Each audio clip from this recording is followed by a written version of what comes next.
Finally here, the Delta Force Haavk Ops Alpha playtest, which is a complete mouthful to say, has arrived, and that means it's time for some quick tips on getting you started, specifically in the extraction mode hazard operations. To say that all together, Delta Force Haavk Ops hazard operations is what it's called, and we're going to have a great time thinking of a better way to say that. So here are quick tips to get you started in the extraction game mode, to get you making money, unlocking better gear as fast as you can. This is all based off information I gathered from the technical playtest run earlier in July, and so I'm avoiding talking about super specifics as these may have changed since then. Look forward later when I'll put a proper guide out going more in depth on all these things. So first off, we'll talk about missions and contracts, which are actually two different things really. The main objective in any of your raids in hazard operations is to complete missions for your traders. These will allow you to purchase better gear and earn money to purchase this gear. Missions are various, but most will include you going into the map, interacting with some object or doing another task like that on the map, getting items or something and extracting them out successfully, and then turning it into a trader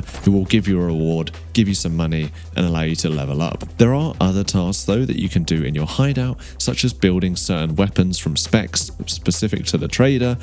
Anyone who's played Escape from Tarkov will be familiar with gunsmith tasks. It's essentially the same. These are really easy to do with access to the auction, which I'll talk about in a little bit. And so this can be a really easy way to fast track your progress and make some money and unlock better gear. So keep an eye on these tasks when they come in. If you've got the money to do them, it's worth getting them done quickly. If you are short on money, there are in-game contracts that you complete similar to the contracts in DMZ for those familiar with that. These include taking out high-value targets like a boss or clearing enemies from a certain area. You can find them by interacting with small radios that are placed on objects around the map.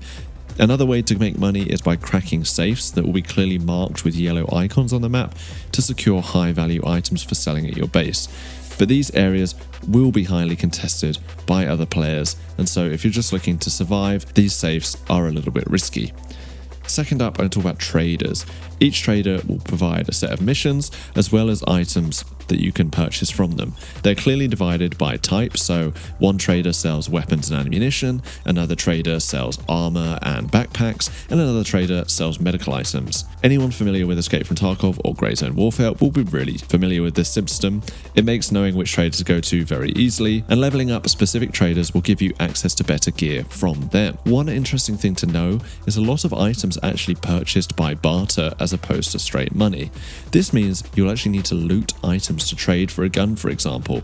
This makes loot much more valuable, but you can obviously also purchase these items in the menus from the player auction house. But be warned, highly sought after items for good weapons, for example, will suddenly have their price driven up in the black market, so you don't want to end up blowing all your money on something that's not necessary. Next up, because we've talked a lot about it, is the player economy or the black market. Talking about the black market this is where you can buy and sell gear between players. It's peer-to-peer transactions. Unlike Tarkov, there doesn't seem to be as of yet a level requirement to access this market, so that technically means from the beginning you could buy some of the best armor, the best ammo, the best attachments for your gun straight away. But the thing is, it's going to cost you a lot of money to do that, so I wouldn't really recommend it. A nice feature is you can actually see how the price is fluctuating when you look at items, and you can obviously set your own sale price if you want to undercut the competition and make a quick buck. A side note that's really interesting, developers have said the economy in the black market is something they'll be watching very closely when it comes to catching cheaters, who will obviously be unfairly farming items to make millions and get really rich in the game. This is often one of the clearest ways to spot cheaters, so it'll be really nice if they deliver on this promise, because the amount of times you go into the flea market on Tarkov and you look at the people at the top who have got ridiculous amount of graphic cards or something that they're selling, and you just know they're cheating, but they're still there for whatever reason. Next up, this is probably the most important thing to know about is weapons and ammunition. Now, that seems pretty clear because it's a FPS game, you need to be able to shoot people, but gun building in this game is very in-depth. As you would expect in most FPS games now, all the attachments you can want are in the game, along with the ability to really customize the position of attachments to further fine-tune weapon performance to you. But more important than any fancy built weapon is the ammo you run. So So save money on weapon builds early on if it means you can buy higher tier ammo.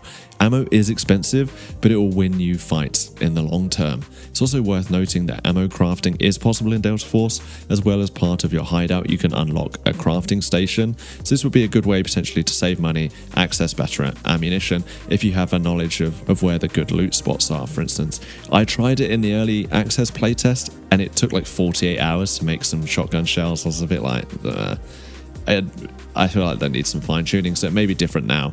Something to keep an eye on. You can also actually see the level of ammunition you're running by the color indicator on the bottom right next to your ammo count. So this will let you know, so gray is the lowest tier, up to gold is the strongest tier of ammunition. So if it's the wrong color that you're expecting, you can actually unload the ammo for your gun by right clicking on your weapon and unloading it. And you can then load in the correct ammo from your backpack. And unlike Tarkov, it's an instant thing. You don't have to wait for your guy to stack the magazine. Next up, if we're going to shoot people when you're going to get shot, you need to know about armor. One of the most important things is obviously to equip your character with body armor and a helmet. Armor works in familiar tiers, which are color-coded from 1 to 5 to make it super easy. As we talked about, ammo, grey is the lowest tier, and then orange or gold is the highest tier, 5. One thing that's important to notice is the hit points on your armor. Not all armor is equal, even if it's the same tier, and more hit points obviously means it can take more damage. You can also repair your armor in your hideout for a fee, and there are armor repair kits or helmet repair kits that you can buy or loot, which you can then use in raid to repair damaged armor. In the early playtest, this wasn't really effective and worthwhile at all. You're probably better off just looting armor off dead bodies. One nice tip though is if you look at the details of your armor, it will tell you the level of ammo that will protect you against without the bullet punching straight through. Put simply though, level 2 armor will protect up to level 2 ammunition, and so on and so forth. Next, healing. For those of you used to playing DMZ, it's important to know that healing is a little bit more complex and that your health will not regenerate over time, but it is still pretty simple to get to grips with. You will have items such as medkits that will essentially just restore your HP, and other items such as tourniquets or surgery kits that will repair things like bleeding or broken bones. What I found is surgery kits seems to be the jack of all trades, so if you're bleeding, you've got a broken bone, something like that. Surgery kits were the easiest thing to carry to fix that.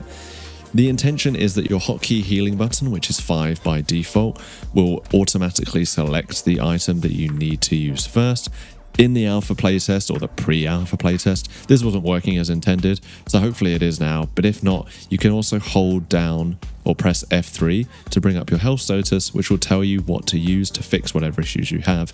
However, I would just prioritize things like stims and medkits that restore HP relatively quickly and will keep you in fights, and then worry about broken bones and bleeds later when you have a bit more time, because it doesn't seem like they're super detrimental and are going to kill you quickly or anything like that. Next up, we're going to talk about safe pockets and insurance. What would an extraction game be like without safe pockets? This secure container is a place where you can store items that will be kept on you even if you die. One interesting thing is it seems like when you're gearing up your player, you can't preemptively put items in your secure container. Like in Tarkov, a lot of people shove ammo and meds in their secure container.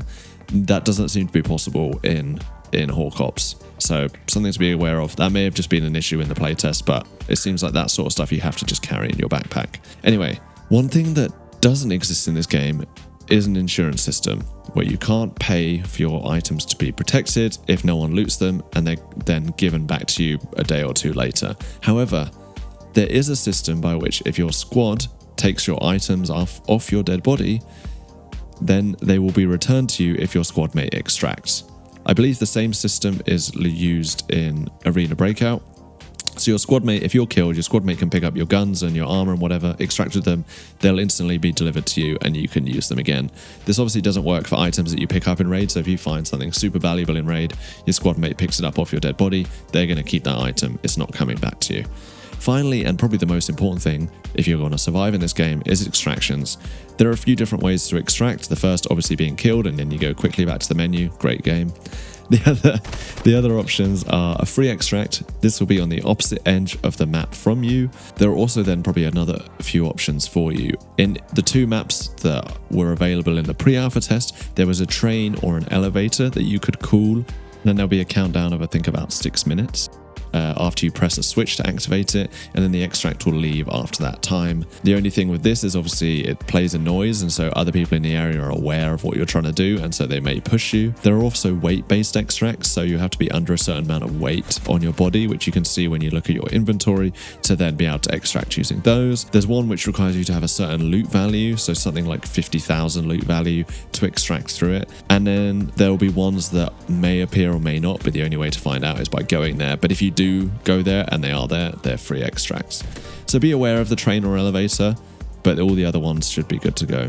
So that is it for this quick intro into Delta Force Haavk Top's hazard operations, which I'm really sick of saying already. Hopefully that will get you started. I look forward to making more content. I'm going to be streaming it. I'm really excited for this playtest. If you enjoyed the video, drop it a like and subscribe for many more guides and videos and all that sort of good stuff that's going to be coming. Cheers guys for watching. I'll catch you later.